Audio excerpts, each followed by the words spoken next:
Hello and welcome again, everyone, to another one of our Preptober live streams. I am SD here with my wonderful co-hosts, Emily Vanderbend and Zara Miller. And today we are going to be talking with you guys about outlining and why it's important, how it can help you. We're also going to be sharing some of our experiences when it came to writing our books, in the hopes that it will help you not drive off the cliff of insanity into the depths of despair, which, I mean, inevitably we all end up in at one point or another. The object is to give you tools to not get there as quickly and to get you back out again. that is our goals. So very excited for this. Before we kind of dive into that, I just want to make mention that we do have a Nano group. Nano is quickly approaching, and I'm very excited for Nano. As I mentioned in 2 live streams ago for the start of our Preptober, my Nano goal is to write 4 short story books in the month of November. We will see how that goes. But if you would like to join me and anyone else in doing this, go and check out the Nano group. When you search for writing groups, it'll be Manuscripts Nano group. It's also down in the show notes as well. So if you're looking for it, that is where you can find it. We'll pop that back up later. But for right now, we are going to dive in, and I get to lead off today, which I'm super excited about. Pretty sure I've done that every live stream. Pretty sure. I don't write these scripts. So snippet writing, how to write when you don't know what to write. Oh yes, what to write. Isn't that the question that we all have most days? What am I going to write? Usually it starts off with just sitting down, opening up Word, and then staring at a little blinking icon for way longer than is probably mentally good for us. So I'm going to kind of share with you guys how I wrote the first draft of my book, The City of Snow and Stars. When I sat down to do this, I had a couple of things going for me. One, I had injured my shoulder, and so I was off of work on disability. 2, because of that, I had an entire January filled with absolutely nothing to do and a hankering to write something, because I was extremely salty about missing Nano because I injured my shoulder during Nano. Very, very salty about that. So I was going to do JanoRimo. Doesn't exist, but I was going to do it. And I started a couple days late, and I was like, okay, what am I going to do? What do I have? I have the title. That's it. I only had the title, The City of Snow and Stars. The idea that I had for it was going to be a dystopian. That's kind of where I was originally going to go with it. I was like, okay, great. I have no plot. I have no characters. I have absolutely nothing structured. I'm just going to see what happens. Now, I had some practice at doing this thanks to my fan fiction on Wattpad and doing practice runs, testing out different ideas, different theories, different concepts that I wanted to get the reader to emote on. And because I didn't structure any of my one-shots or really even the fan fiction up until I think like book 4 of the fan fiction is when I actually started structuring stuff, because in book 5 I added like 15 new characters. Don't ask me why. It's why I'm bald. I'm hurt.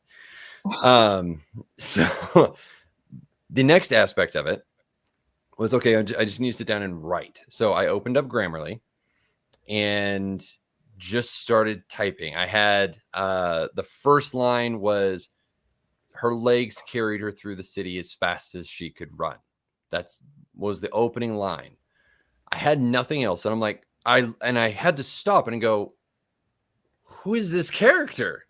Why are they running? I don't know. It must be bad, because if they're like me, because I put a lot of me into my characters, it's got to be something really bad, because I don't run for anything unless it's after a basset hound or if I'm going to be chased by a bear. One of those things has happened. I won't tell you which one. I'll let you just imagine either scenario. Oh my god. So then I was just like, okay, what's the character's name? Trinia. I like Trinia. Sounds interesting. I'll run with it. Muskets were involved because reasons. And then one of this world that I have been building since I was 16, I've gone through a couple different iterations. I had a lot of extra names, and I was like, okay, well, I'll use one of the extra names that I have for this land that this person is trying to get to. Great. She's still running. I don't know why. I don't know what's going to happen.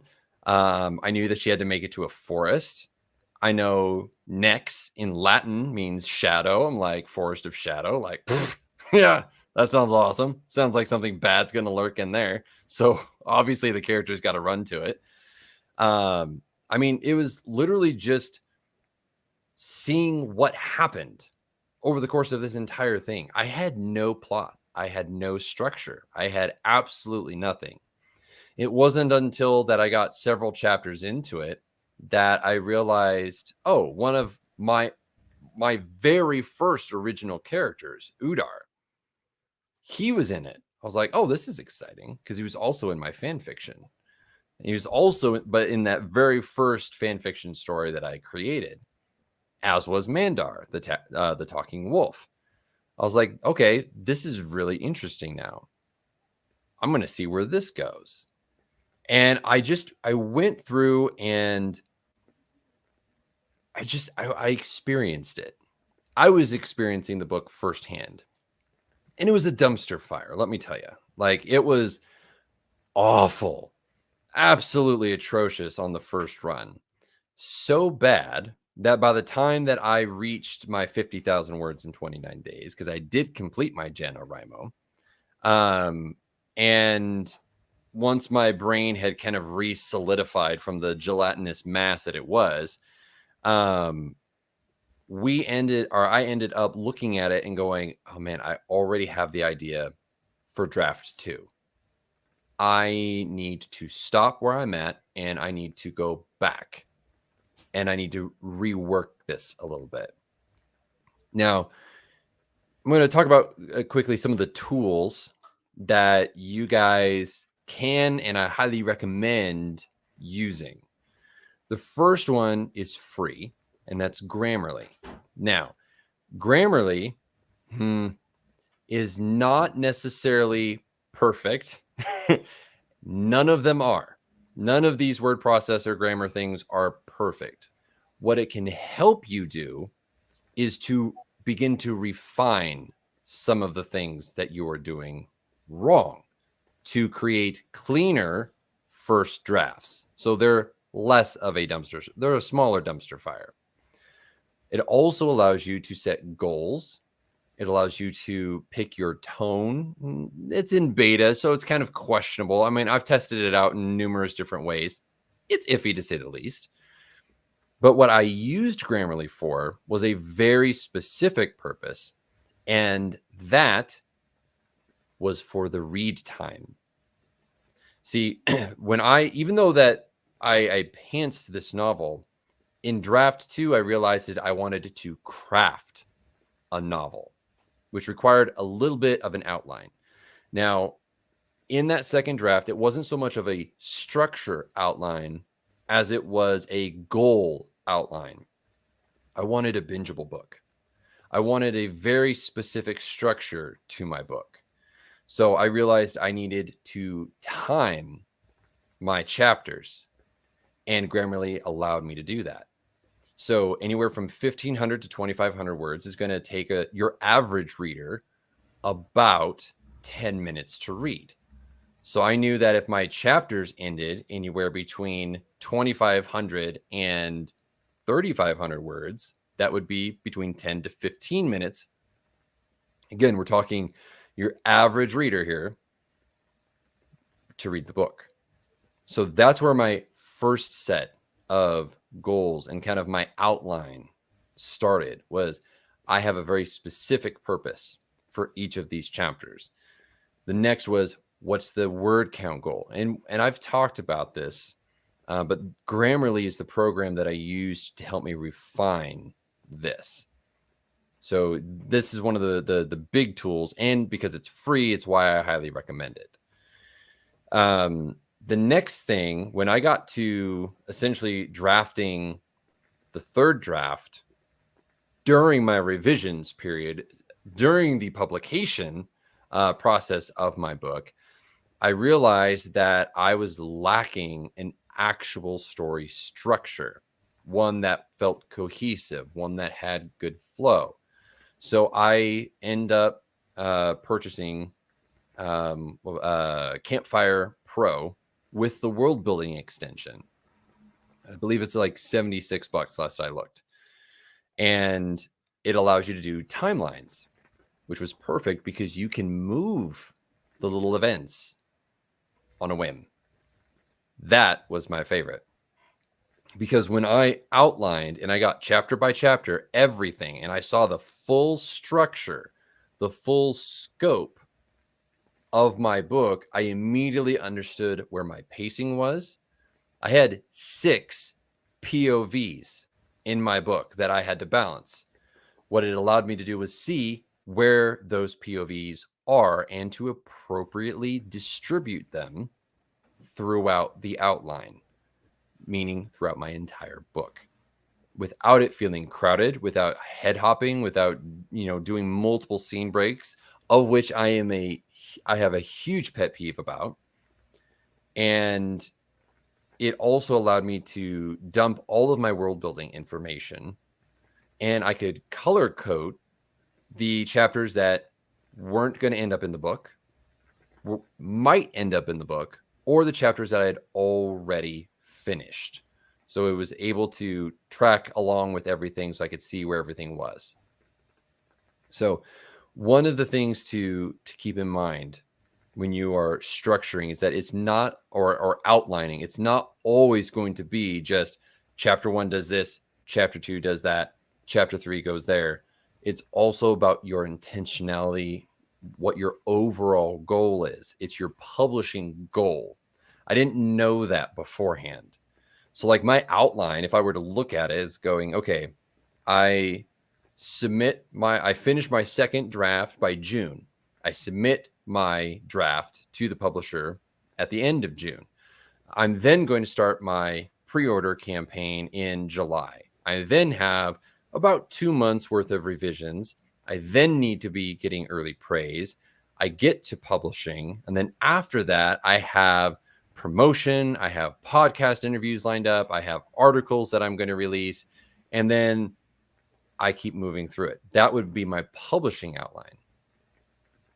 And you should be doing the same thing, at least conceptually. It'll look different for everybody, right? So I'm painting a very broad brush here. Take what I'm saying and let it inspire you to create your own outline. Use different programs to help you. Use something like Grammarly to help you build a better first draft. Then I highly recommend Pro Writing Aid. And I would do the paid version of Pro Writing Aid if possible. Because what is interesting is that Grammarly actually works inside Pro Writing Aid and catches stuff Pro Writing Aid misses.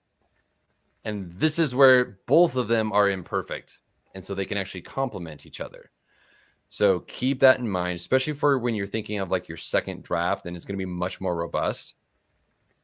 You want a processor that is going to be more robust.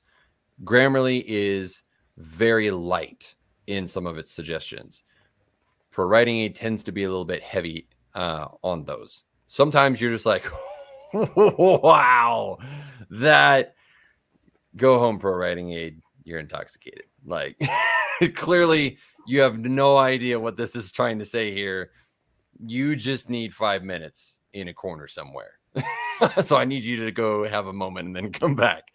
And you can kind of tailor it to fit fantasy, business, academic, whatever you want it to do. So those are some of the things that I highly, highly recommend. As I'm going into book 2, as I'm looking forward to, writing these 4 short story books, I am now learning to create broad outlines. I've already outlined 3 of the 4 short stories. They're not in depth. They are simply a couple of, like, a sentence of this happens here. That's the theme for this chapter. And if you're just like, I can't outline, I don't know what I'm doing, I bet you $5 that you can. Don't hold me to that because I don't know where you live and I can't send you $5. But if I could, I would bet you $5 that if you looked at your book in themes, in concepts, that you would be able to outline your book, because it's simply just a matter of putting all the themes together. Chapter 1, chapter 2, chapter 3, chapter 4. This is each theme. This is what each chapter is going to touch on. And then as you start writing, it's going to start changing a little bit. And your outline should be living and breathing basically until you're published.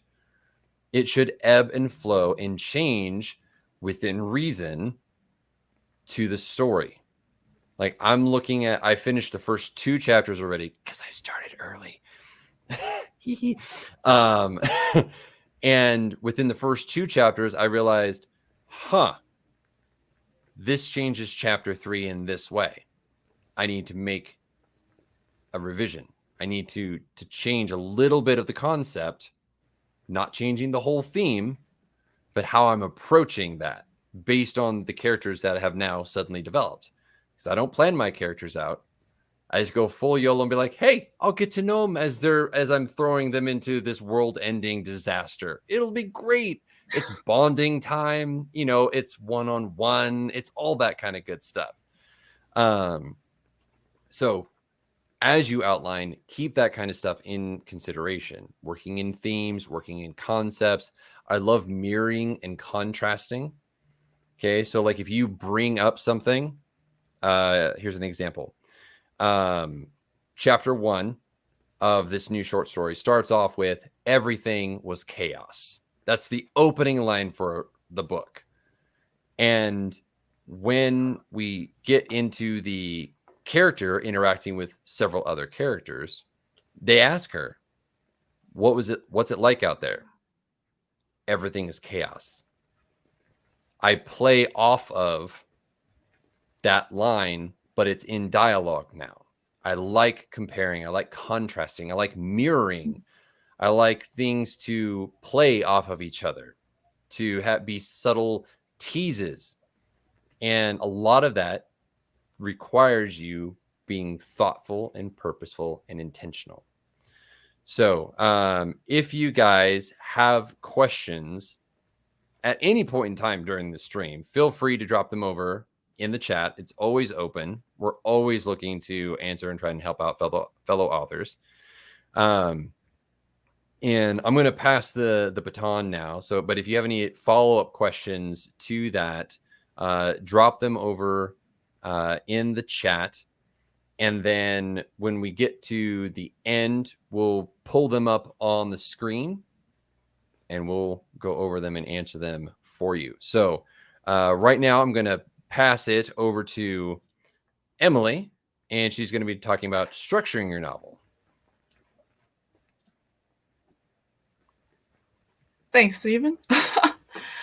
Yeah, so the fun thing about writing is that anything can spark a book. There's really no wrong place to start.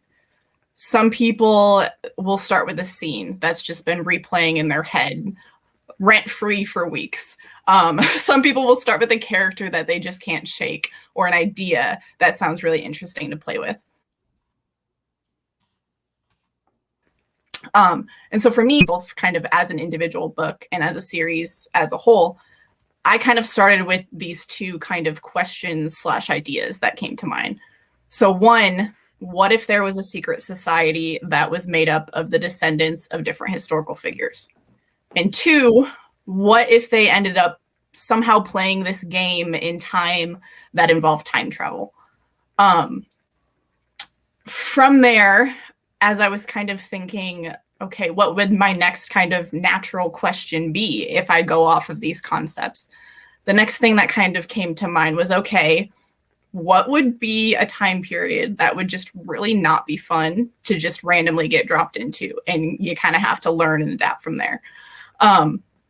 And so while I was going through kind of this whole process of like wanting to write a book, trying to figure out what my concept is, trying to figure out like what all these pieces look like, I was in college and I was a history major. Ended up adopting this kind of new form of history pedagogy called reacting to the past historical role-playing games. And so what we did, instead of sitting down and getting lectured about the French Revolution or whatever it was we were learning about, we would play these historical role-playing games. And so what we would do is get role sheets of characters who actually lived during the time, so real people or based on real people. And we would have to play these games as them. So we would be advocating for the things that they were advocating for at the time, giving speeches, different things like that. And so over kind of the course of my college career, I played a ton of these games.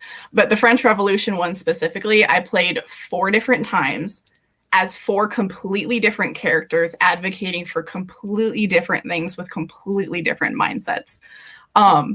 And that whole kind of unique experience really kind of brought the time period to life for me in a way, and made me kind of want to include that as part of the story.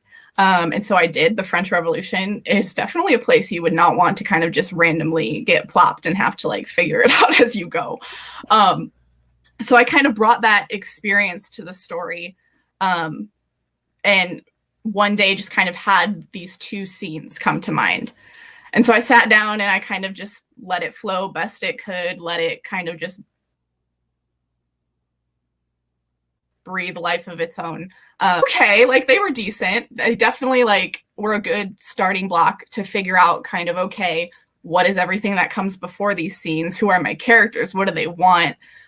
What is kind of the overarching plot? And then what is coming after this scene? What is kind of unfolding once she gets to the past? And so for me, I kind of had to take that step back rather than continuing to kind of just pants it. I learned that does not work for me. I had to kind of take that step back, and the whole story in and of itself and as a series didn't really kind of come together for me until I was able what it was that I wanted to do through my writing. And so for me, what I really want to do and what I'm passionate about is sharing the stories of women in the past and encouraging women today to kind of own and step into the narratives of their individual stories. So with kind of all that in mind and these kind of like concepts that had been building over time, I was able to draft up some characters that might work well in this world, build this world, flush out kind of this secret society, who they are, what they're looking to do, and figure out what individual stories I wanted to tell in the overarching story of each book and then the series as a whole. And so for me, and probably for a lot of you too, that's going to take like a lot of intentional planning. Unless you're Steven, you want to pants it at first, but it's gonna take a lot of intentional planning. If you attended or watched back our live stream that we did last week, I talked a little bit about like how I go about outlining. So I won't go into like super detail. So you can watch that back if you want to know a little bit more, but I'll kind of just like go over it really quickly because I think it is kind of helpful, because a lot of people do think, okay, if I make an outline, it has to be bullet point by bullet point. It's not flexible. I have to stick to it. But that's really not the case.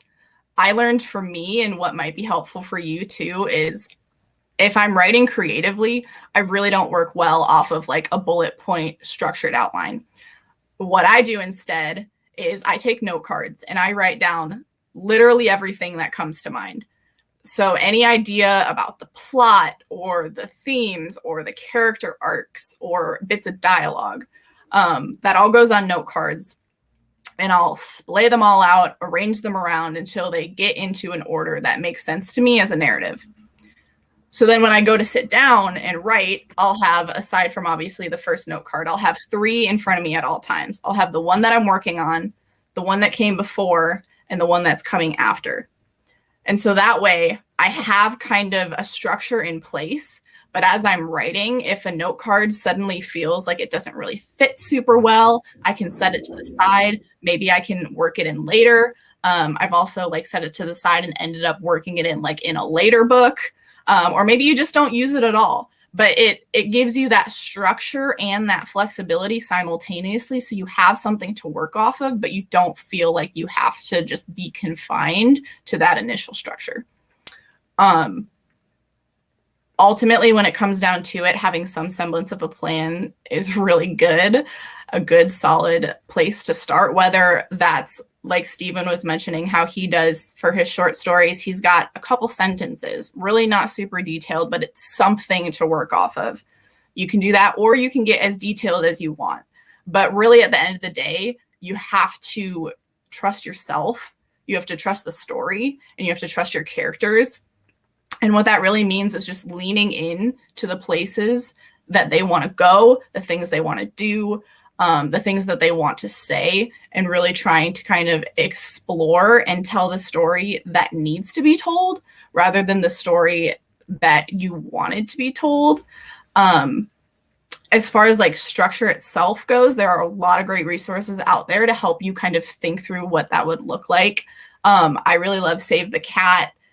Stephen King's On Writing is awesome. Story Genius. I'm sure Zara and Stephen could throw some more onto the list.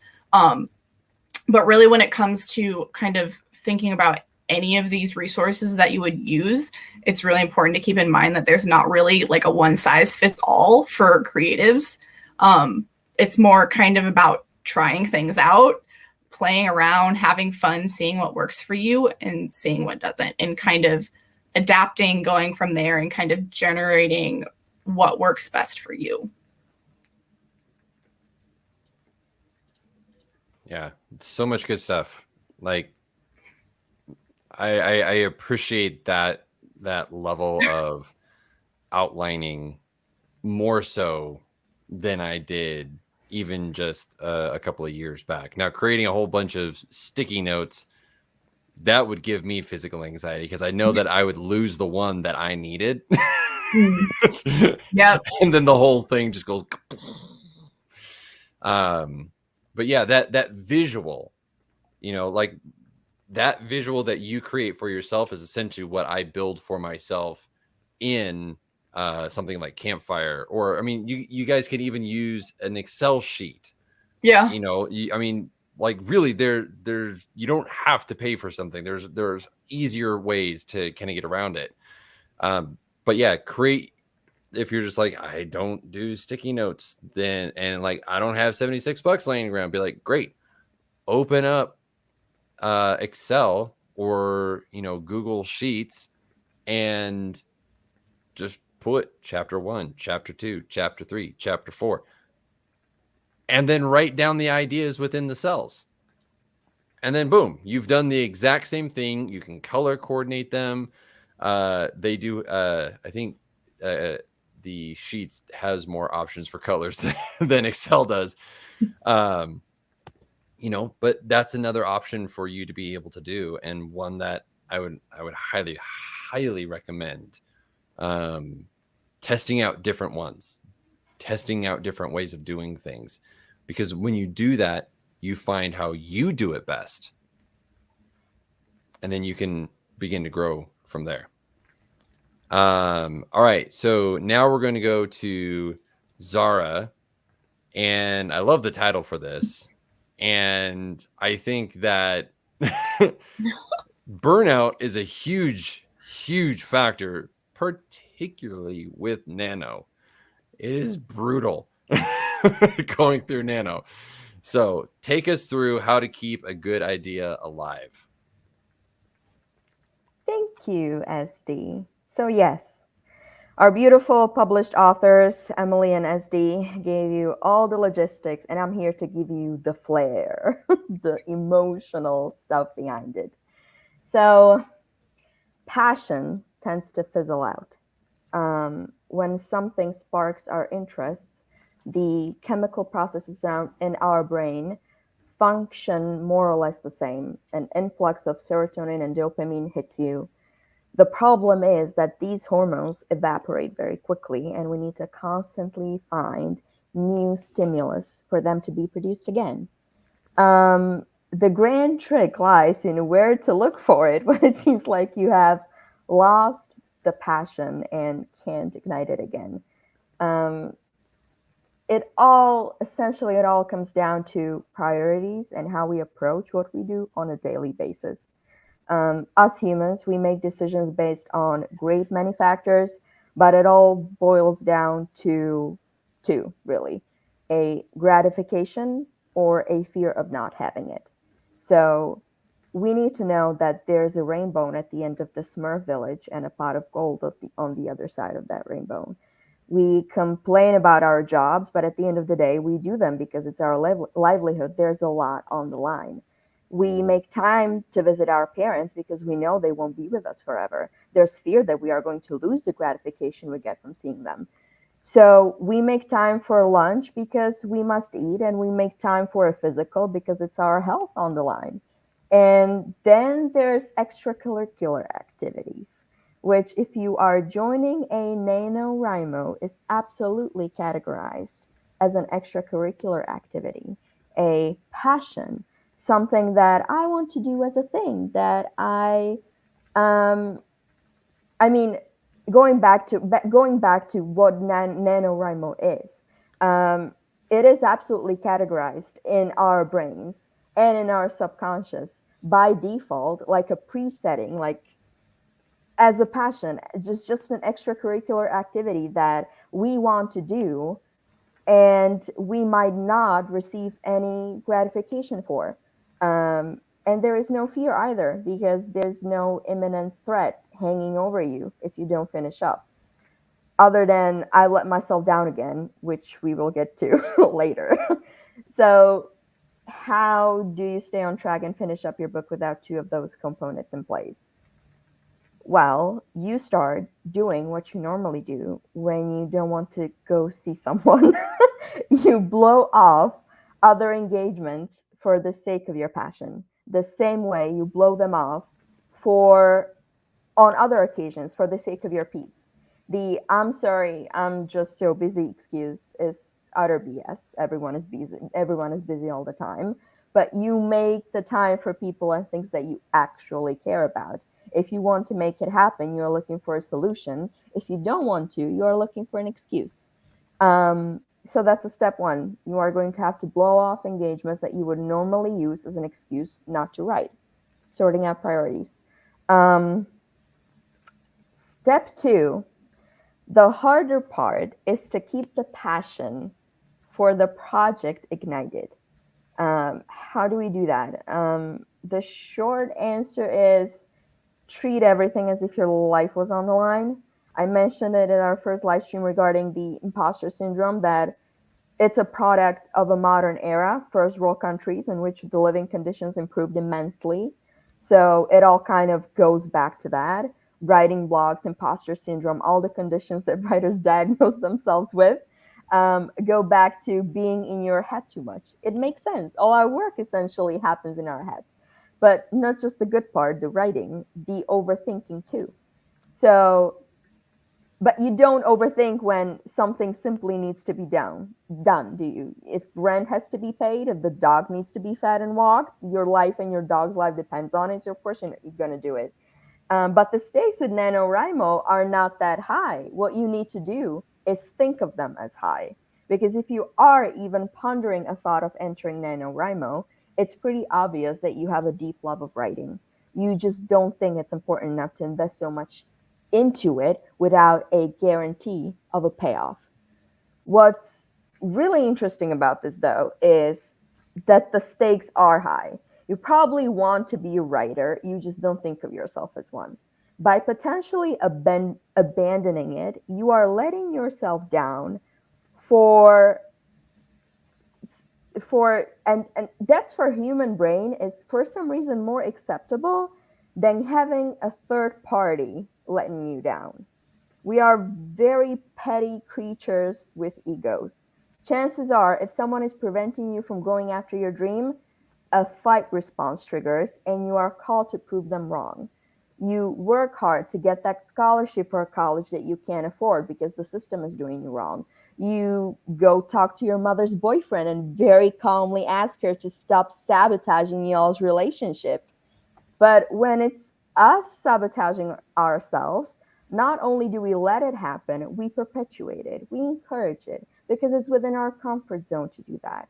And the only thing, speaking from personal experience, that can pull you out of it is to get the love for writing scream louder than insecurities, workload, school load, personal bullshit, any of it. So last year, when I was writing Cecilia, I almost gave up. To give you context, I had never given up on anything in my life. I had never been.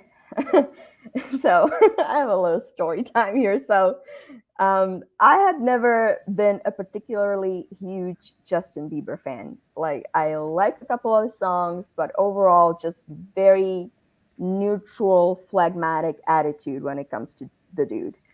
But when I was a sophomore in college, I had a former high school schoolmate shut into my town announcing that they were going to go to his concert at the O2 Arena and the tickets were impossible to get.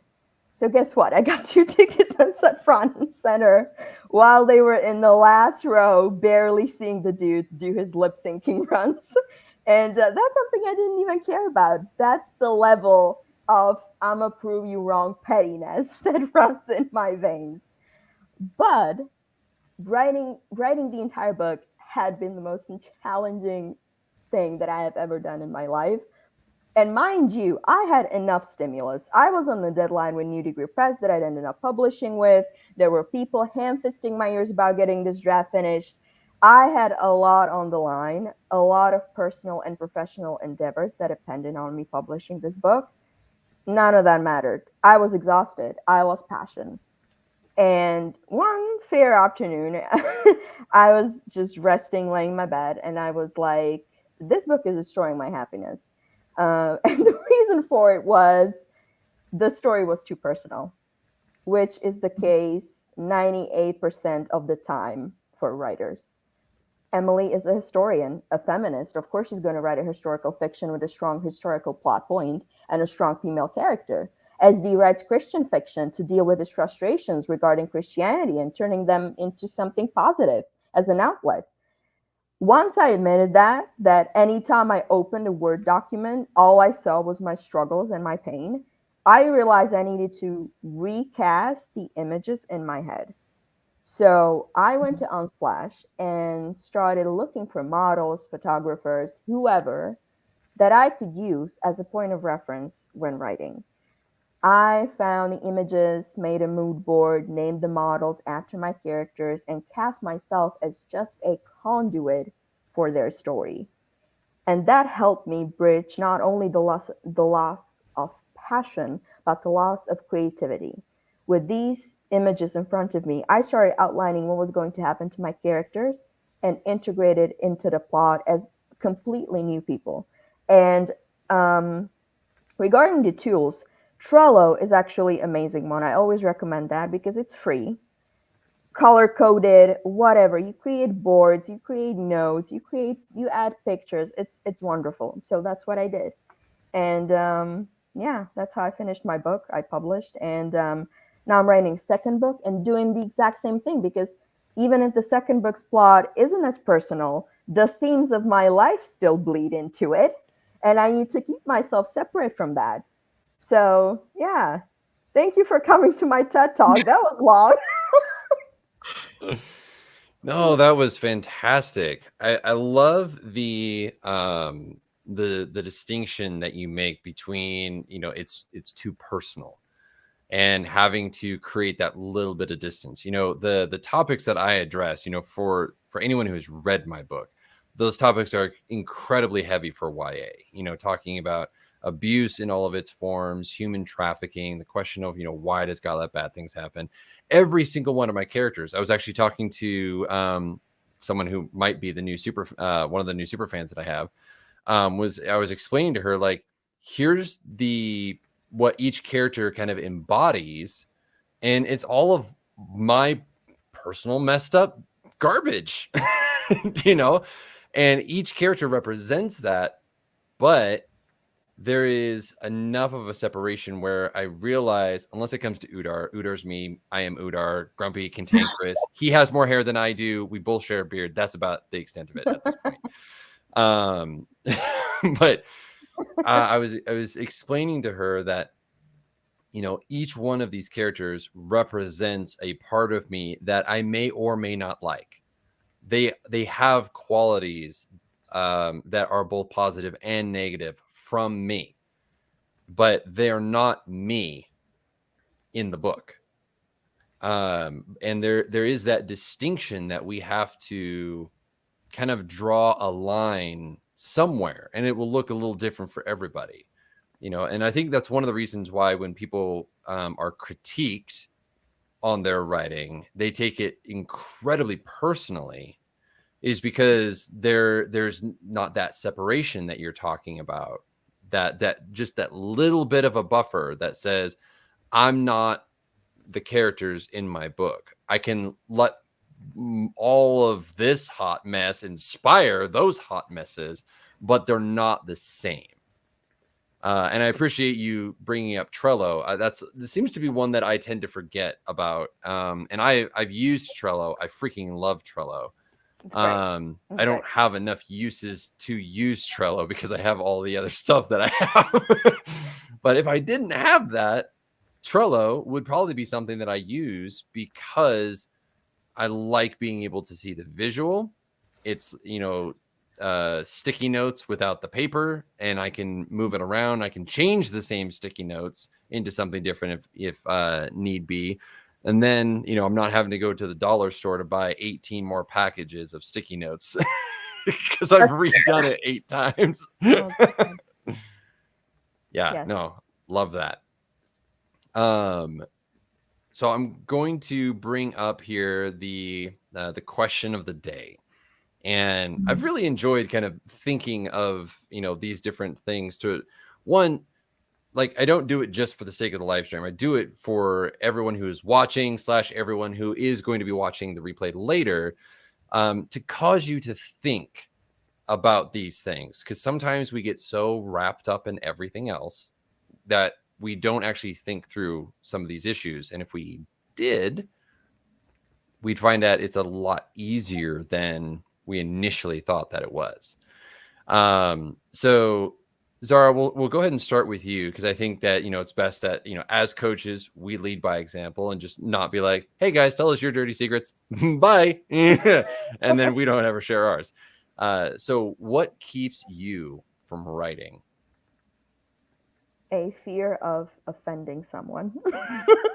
If you haven't noticed yet, I am a very honest person. I have no filter.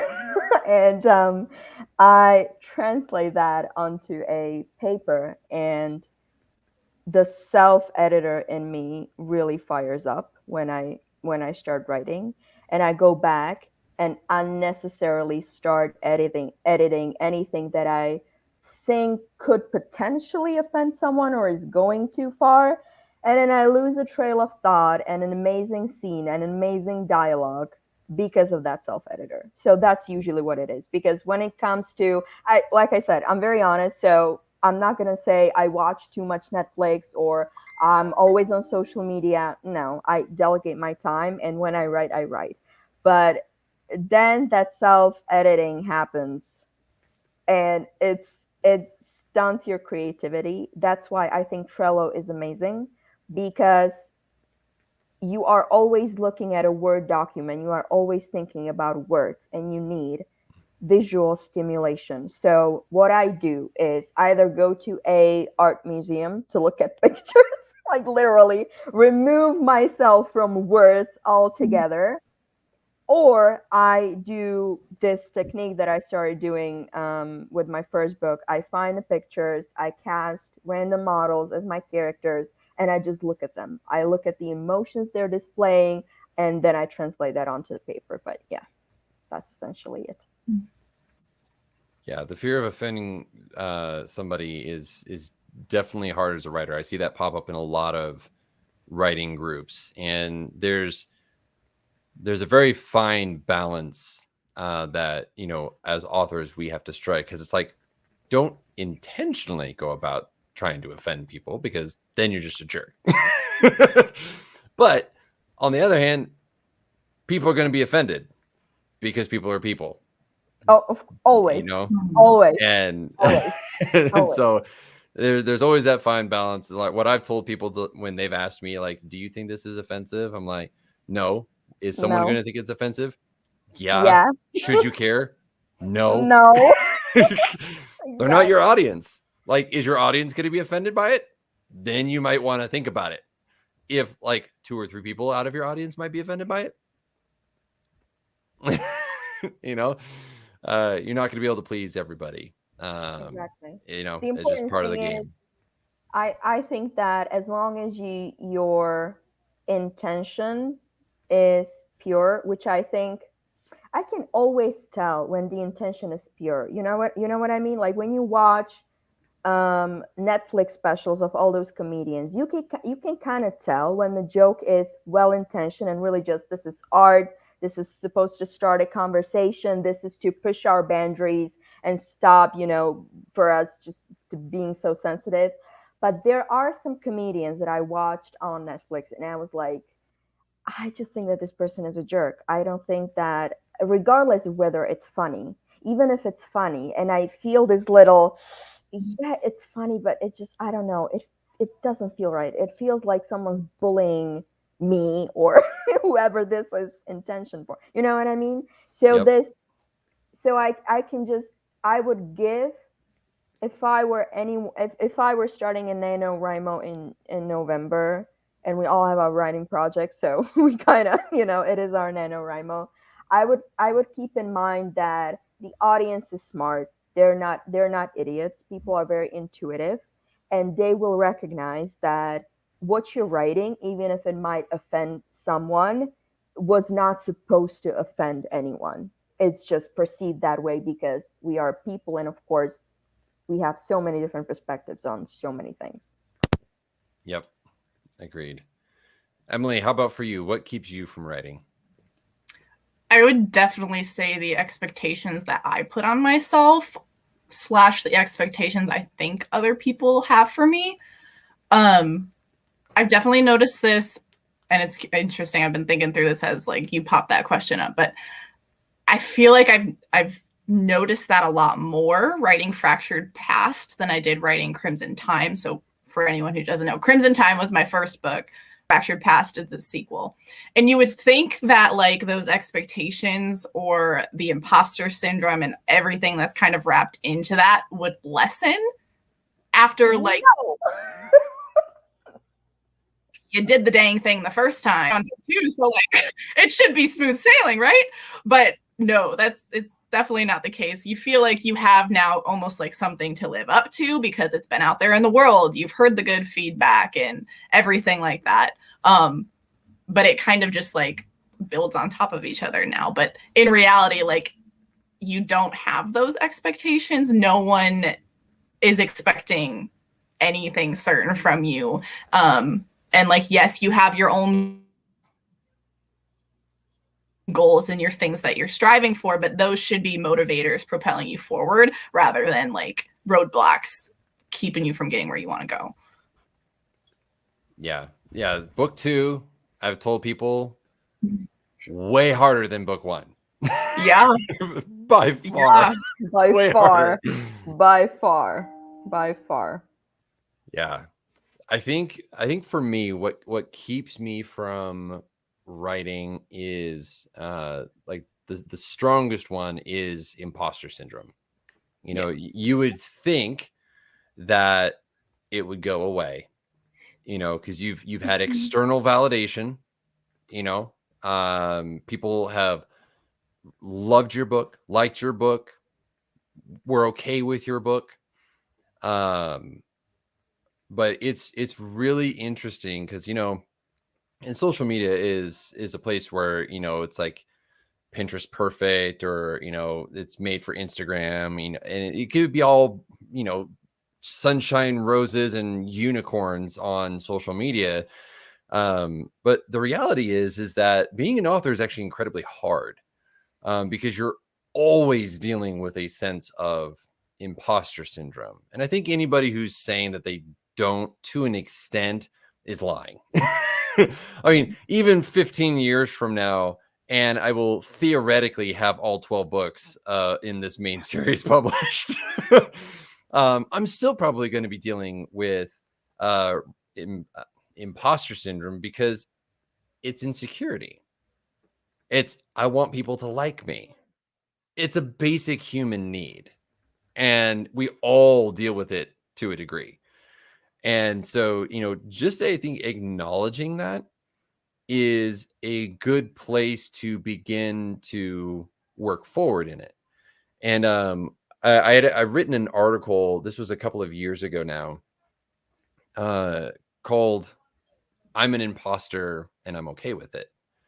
And the idea of this article was that the imposter syndrome is, you're saying, you're feeling like, I'm this author that everyone sees me as, but I don't see me as. And the reality of it is you're not that author yet. That is the future you that you haven't gotten to yet. Because what's interesting is like, once you actually get there, you look back and you go, huh, I was actually more insecure at that point in time. That wasn't who I actually am. That was just me being afraid.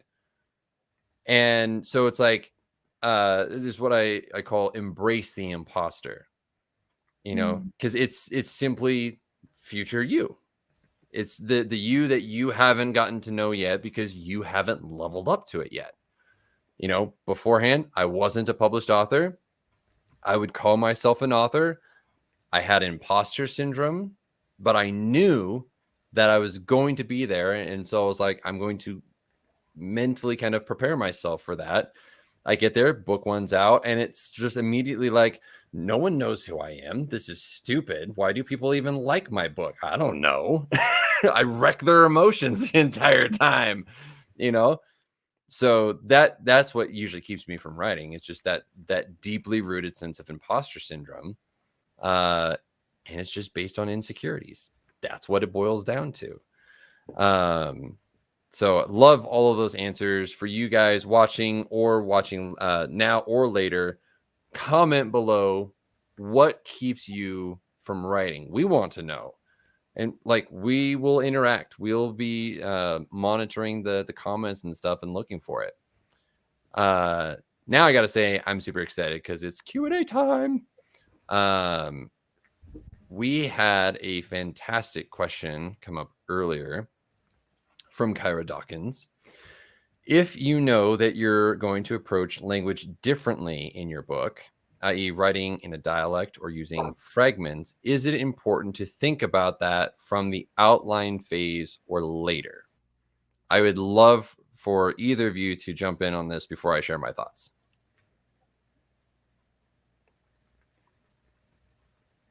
I guess for me, because I have some different characters that have different languages and dialects and everything like that, because they're descended from different people like Al Capone, and so obviously he's going to have some sort of like an Italian like bent to his language. That was something I kind of had to learn as I went. It's not necessarily something I like outlined from the beginning. beginning. It was something that I figure out if I could write in that dialect or that slang, which for most of my characters didn't necessarily work well for me. Like, it was really hard for me to figure out how to do it right, and have it do the dialect or the language right, and have it do like the story right, where it like people could read it and understand what I was trying to say. So for me, most of how I solved that was like leaning into that dialect on certain words, where you would definitely be able to like pick that up, and then kind of just denoting to people in the beginning what that heritage or dialect is. So then anytime they're reading a sentence that maybe it has like a couple bits of slang or dialect or whatever it is, that they're reading it and still knowing that it's that dialect or that slang, by kind of just telling them that up front, rather than trying to like really heavily lean into it, so they can kind of just imagine, like give your reader like credit to it in a extent. Because if you tell them something like that, if I announce that Teo is Italian, they're gonna read it with that in mind and know that he's going to speak kind of with that cadence and that dialect and that like dropping of letters and everything like that. So yeah, I would say this, like, figure out how it is best for you in the story and like the dialect that you're trying to like represent, and kind of go from there. Yeah, that's really good advice. Zara, how about for you? I second that. I didn't think that through at all. Like, at all. It was a mess. Because I've been influenced by classical literature a lot, I kind of write in that grandeur prose, and I didn't think it through when I started writing young adult fiction, until one of my wonderful editors pointed it out. If this is for a lost generation, then it's great. But if not, then you need to dumb it down a little. So it wasn't like heavily, you know what I mean, like rewrites, not at all. But like a few words that naturally came to mind, I had to replace with something that young adults would find more appealing, which is really weird because it's not young adults who read my book mostly. So I was like, I should have just kept that in and became like, I should have become a new Hemingway or Gertrude Stein or whatever if I just kept that in. Yeah. So I guess my advice would be, just for this particular issue, I would plan beforehand more than pantsing it. I would definitely be more on the planning side rather than pantsing it, because like Emily pointed it out, like you need to give readers a specific information, for them to be prepared what's coming, not be confused. And if you don't have that in mind, it's just going to create a slew of problems that you don't need on top of writing a novel. So yeah, definitely plan. Yeah, for me, it was made up as I went. So like I write fantasy, Christian fantasy specifically. To narrow it down, it's gritty Christian fantasy because I include swearing to a varying degree. But I do what I call swear building. It's like world building with swear words. And essentially the way that I do that is by creating a unique swear word for that particular people. The one that is used most commonly is hells. And that's kind of like the universal one. Then there are culture specific ones. Like if you're from Exfos, you're going to be like et thid or et delf. There's always et, a hyphen, and then whatever else it is. And I never say what any of those mean. You get the picture within the context. But they were all created like as I went, but with consistency. No one else outside of an Exphosian is going to use a term like et thid. It simply will not happen. Universally, Hells is going to be the most common thing that you see across the different kingdoms. And there will be more like, again, culture specific ones that I kind of work on. But in terms of like those fragments, I actually use a phrase that is Irish, and I had to do a lot of double checking to make sure that it was translating correctly. But it's and I'm probably not going to say it right, but it's by Seor or be free. And I did lots of double checking on that one to make sure that it's correct. I got told that I was culturally appropriating because it wasn't a dead language. And then I informed the person that I was like 40% Irish and they could go, eat a bowl of Lucky Charms if, for all I cared. So keep that in mind, like as you're building your world and, doing fragments, be consistent. So if you have like two groups of people, each one should have a different swear building technique, essentially. And it should be unique to those groups of people. And then if there's a commingling of that, and thus creating kind of this third distinct group, then you'll see a combination of those. So hopefully that helps Kyra. She had also mentioned, other than physical and emotional exhaustion, rage, the self-editor definitely keeps from writing. Yes. The self-editor is strong in in authors. I don't see any other questions in the chat, but if you guys watching this back later on have questions, again, it'll be down in the comments. As a reminder, we do have a nano group for you guys to come and hang and chill with us as we work on our nano projects. I have started early because I'm a cheater or a nano rebel, and I want a badge. So, give me my badge, nano. Plus, I got to write 40,000 words in four books. Like, I need to get started. Otherwise, this thing is going to be just a monstrosity. But yeah, so if you guys have questions, we're here to help. Feel free to connect with us on our social media accounts. We have listed down below in the show notes not only the link to the nano group, timestamps will be going up after this. If you haven't already, since I have forgotten to ask you in basically every other live stream aside from this one, please consider to go down over on this side and hit the subscribe button. It's right down there. It helps out tremendously. And plus, we literally have from now until the end of April, full of amazing content for you guys. And we're working on secret projects that no one else knows about. So keep that in mind. We're going to be bringing you guys lots and lots of really fantastic content. And so if you guys like hearing all of our mad ramblings during these live streams, just imagine what we can do for you on just a uploaded video.